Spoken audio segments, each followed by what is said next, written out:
Is there still a chance? Yes. It is not as likely as I would have thought 6 months ago. The Rockets will move mountains for him. The Rockets inquired. Well, let's stop. What would move mountains entail? They will get rid of everyone on the roster other than Harden, CP3, and Capella, and to clear up the space to do a sign and trade for LeBron, and they will include draft picks. They will do whatever it takes. Better include draft picks. Yeah, and I think also Chris Paul would be willing to get off of the max contract to talk about something a little bit shorter to try to be able to help LeBron. Because they would think he would? Man, you have to with LeBron. Like if the ownership and the general manager can't feel about LeBron that way, and Chris Paul say we're best friends, and he can't take less money, what is Chris Paul? Why can't LeBron take a little less? I think they can get together and figure it out. I'm just saying. Sure, absolutely. The point that I'm trying to make is this: the Rockets will do anything to get him. You know Daryl Morey's philosophy: give me all the USA basketball players you can, and I'll figure it out from there. Also, you know who I believe agrees with me that LeBron James is the greatest basketball player ever? The general manager of the Houston Rockets. You know who I know thinks LeBron James wanted to see if they could get LeBron James last year at the deadline? The owner of the Houston Rockets. The Rockets have been dead set on this for a long time. They also, to me, Chris, give LeBron the best chance to win a title next year. Now, maybe not long term, but next year. I just don't think, for some reason, it's that attractive to LeBron. I agree with you on that. Obviously, a sign and trade with Cleveland would be difficult. They'd have to be all in on that. And they'd have to take on maybe Ryan Anderson's contract, 2 years, $41 million left. Why would they do that? They'd have to take on even if it was Eric Gordon and P.J. Tucker, that obviously depletes Houston's roster. But also, here's the thing. Does James Harden want LeBron? I don't think so. I've never even heard that question. Well, you saw his quote from the award ceremony on Monday night. It was essentially, he said, I don't think we need to make any moves to either get rid of people or add people to get better. We're right there. And I got to be honest, I get it.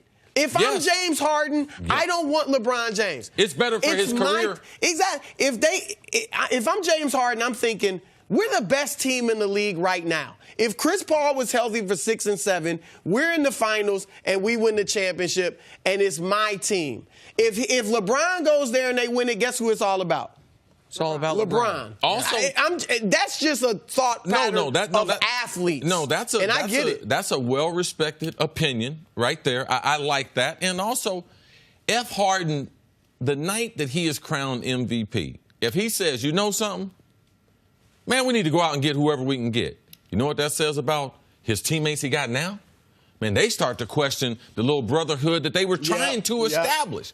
Because without the Chris Paul injury, and I believe that the Houston Rockets believe this. Their owner believes it. Their general manager believes it. And now Harden, they believe they're better right now than Golden State, even though they didn't get the championship this year. If LeBron, go ahead. And I know you looked at me funny. If you're Harden, don't you think he believes they're the best team in the world? Yes. So don't you think he would Do you rather think Harden win his thinks he's the best player in the world? No. I think he might think he's the best player in the world. I don't think that, but go ahead. But maybe he does. He might. I think there's a good chance he does. Okay.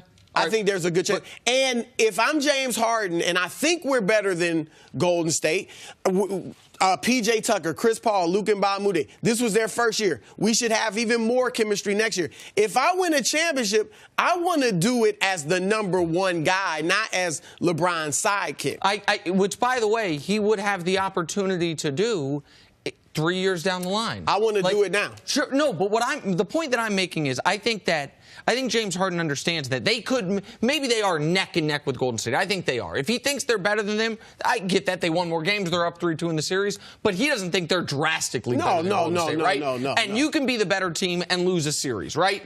Even if Chris Paul were healthy, they could have lost that series. I don't think they would have, but they could have. I would think James Harden is smart enough to know the only thing left on his basketball resume is championship. He got $300 million from Adidas. He got $300 million in the NBA coming to him, or that is, he's earned and coming to him. He's got an MVP. He's got a Sixth Man of the Year. He's got first-team All-NBA. The only thing left's championships. And same with Chris Paul. And now I know Chris Paul and LeBron have the relationship. When Chris Paul would like to have LeBron, the GM would like to have LeBron, the owner and the coach would like to have LeBron. Chris Paul just joined Harden. So what's the difference? No, I know all of them would want LeBron. And I'm not saying Harden doesn't like LeBron or anything like that. No. It's nothing to do with that. This is the mentality, in my opinion, of a big-time athlete. Russell Westbrook doesn't want a bunch of people coming to play with. He wants some guys so they can win, but there are guys that, Kawhi Leonard, he's like, wherever I go, we're going to win it. Michael Jordan said, I want to win, but I want to be the reason we win. So Steph and KD are just in a different category then? I think Steph is a different personality than James Harden. And what about KD? It's obvious. I think KD is let us too. know. He's totally different. Yeah, Okay. I think they're different. And I also think their games are different.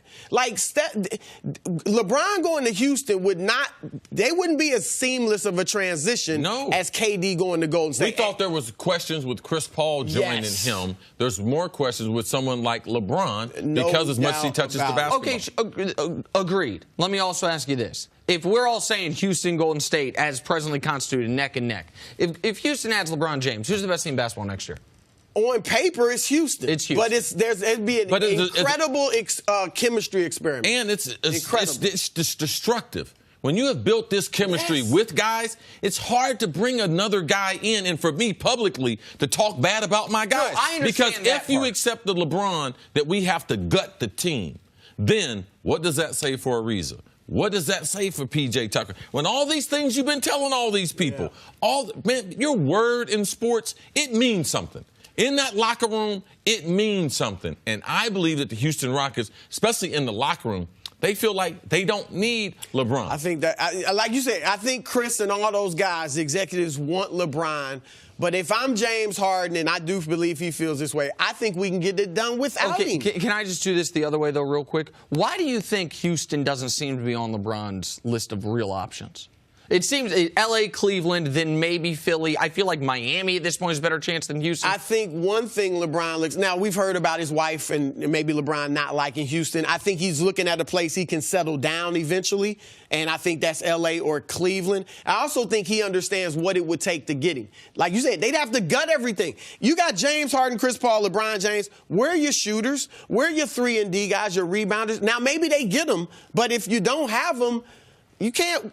That's a chemistry They'd also experiment. keep Capella. Yeah, They'd also have Capella. And I believe that part of LeBron telling teams, I don't want this real deep dive into what you're doing. LeBron and his team have already done that. Yep. Like, they know all that coming in, so don't waste my time. Let's talk about the things that we need to talk about. And I believe that Houston is a part of the equation, but I just believe the odds lead to L.A. or staying in Cleveland. But America should also know Houston's the one team that can be essentially eliminated Friday.